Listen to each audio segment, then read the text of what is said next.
Hey everyone, welcome to the Spring Break edition of Encouraging Words for School Counselors. I'm Matt Fleck with Inspire Success. As you enjoy or prepare to enjoy your spring break, we're taking a break too by reaching back into our archives for today's Encouraging Words story from Connie Sivertson. Connie was just named Indiana's 2021 School Counselor of the Year. And as you listen to her story this week, you can see why. After COVID hit almost exactly a year ago, her high school sent a survey out to all of their students to see how they were doing. And the results, according to Connie, were a punch in the gut. It took my breath away. What really just blew me out of the water, it wasn't the kids I thought it was going to be. We had all focused on our vulnerable population. And what was just alarming was the number of what you would consider kind of middle class, schoolproof kids that go about their business. They're in sports. They're in, they're president of Key Club. They're running this for the Tri-High-Y. They're those kids that are involved everywhere. And it really was an aha to see the number of kids that relied on school as their place, as their identity. I do school very well. I get accolades for what I do. I feel rewarded for the kind of work I do and the scores I get and the insights I have and the discussions I contribute to. And all of that was taken away from them in, very short order. There is one particular student of Connie's where this description fits like a T. He was schoolproof, according to Connie, or at least that's what she thought. He is this just awesome little intellectual brainiac. He loves computers, and he is just the most enjoyable, funny, funky. He is creative and kind, tuned in, is one of those kids that picks up on all of the littlest details and remembers stuff so that you're like, oh my gosh, I can't believe you remember that. He's that kid. He's just super tuned into everything. About the beginning of May, he sends me an email that was one of those that came overnight, and it is so dark and so heavy and scary. Connie reached out to the student.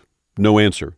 She reached out to the student's parents, but they don't speak English, so she hunted for an interpreter, harder to find now because of COVID.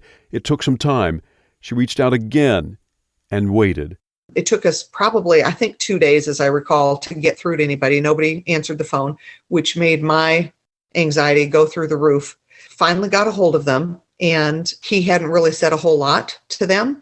There was a little bit of a cultural concern about mental health that came out, and mom said, nobody in my world deals with this, and if you do, you keep it quiet.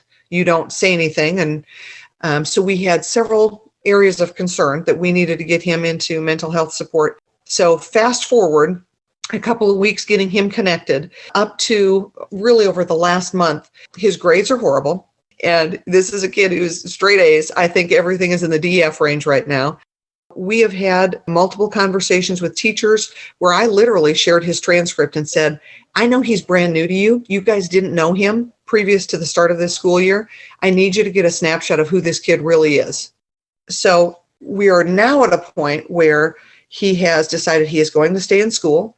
He has been engaged in intensive mental health support. He's got a therapist that he sees at least once a week. He started a medication regime, and he is feeling better. He was in my office on Monday of this week, and he had a smile on his face, physically appeared to be trying to engage in the world.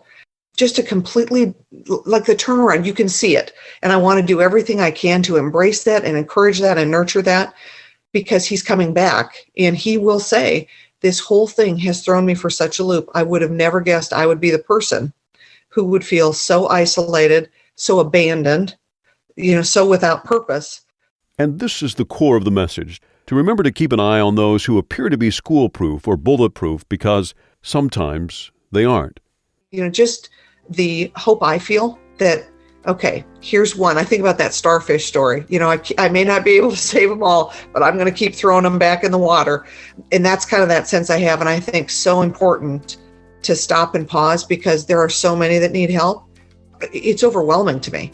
So I need to stop when you have something that's going the right way and say, okay, here's an example of somebody who is definitely coming he's on the right path and hopefully will be restored to the life he wants to live. Congratulations again to Connie, who was just named Indiana's School Counselor of the Year. You can see a photo of Connie and the school counseling program's service dog named Nugget on our website at inspiresuccess.org/podcast. And please make a note to visit our online sound booth and record a touching or humorous story about a success you've experienced with one or more of your students.